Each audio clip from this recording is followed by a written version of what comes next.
વડોદરાનો અવાજ ન્યૂઝમાં આપનું સ્વાગત છે। સમાચારમાં વાત કરીએ તો વડોદરા શહેરના ન્યાય મંદિર વિસ્તારમાં દબાણ શાખાની ટીમ દ્વારા દબાણો દૂર કરવામાં આવ્યા હતા। દબાણ શાખાની ટીમ દ્વારા 4 ટ્રક ભરીને સામાન જપ્ત કરવામાં આવ્યો હતો। દબાણ શાખાની ટીમ વોર્ડ ઓફિસો સાથે રાખીને માંડવી, એમજી રોડ, ન્યાય મંદિર, ગાંધીનગર ગુજ, સુરસાગરના હંગામી દબાણ દૂર કર્યા હતા।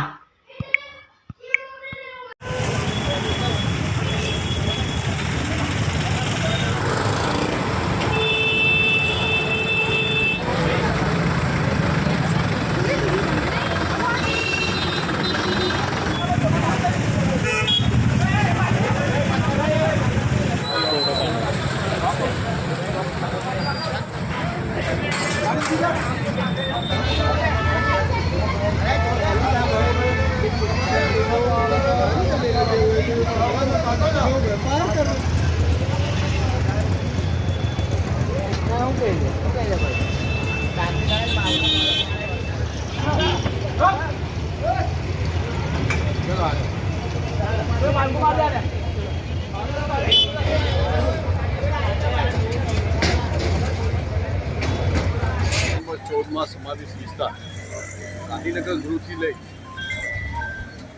બેરીપુરા 4 દરવાજા, માંડવી 4 દરવાજા સુધીના હંગામી દબાણ, રોડ, ફૂટપાથ જે ટ્રાફિકને અસર કરતા હતા તેને દૂર કરવાની કાર્યવાહી ચાલુ છે। વોર્ડ નંબર 14ના વોર્ડ ઓફિસરશ્રી અને તેમના સ્ટાફ સાથે રાખી તેમના સીધા માર્ગદર્શન હેઠળ દબાણ ટીમ દ્વારા કાર્યવાહી કરવામાં આવી છે। 4 ટ્રક જેટલો સામાન, લારી, ટેબલ, સ્ટેન્ડ, લટકણિયા વગેરે સામાન જમા લીધો।